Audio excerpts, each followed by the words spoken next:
The high inflation rate in Nigeria dropped slightly in August, but a decline in the value of the nairia and a continued increase in fuel prices are eroding the slight gains and threatening to reignite the inflationary trend.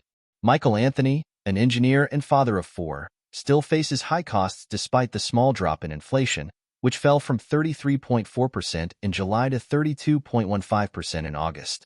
His household expenses remain steep, with no real relief in sight. In the month of July, I bought a bag of rice at the rate of 65,000 naira, but 3 days ago, I bought a bag of rice for 95,000 naira, he said. If you want to buy anything, price has risen because of the price of fuel. I'm worried that inflation rate might rise again. At a market in a suburb of Abuja, food trader Blessing Ochuba is also struggling. With customers unable to buy in bulk, she's cutting back her stock and adjusting prices to stay in business.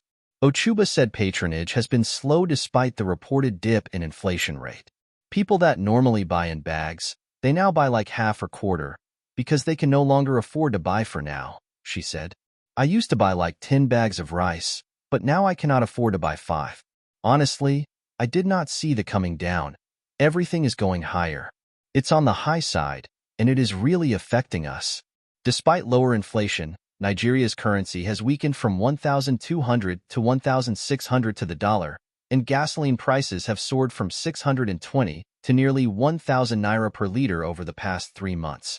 Development economist Hawa Mustafa credited a government policy in which food imports were not subject to excise duty for 90 days for the slight inflation drop. I think that helped a lot, and that also helped for them to boost the supply of food. It does not indicate a long-term recovery, she said, adding that a lasting recovery will depend on government measures. What the government can do to manage inflationary pressure for both short-term and long-term, I think for now, is to concentrate policy action in the area of food supply, Mustafa said. Thankfully, we are approaching the harvest season.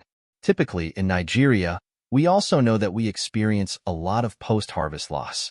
This is the time for the country to manage the harvest, particularly control and minimize post-harvest losses, so that we can keep the food supply steady.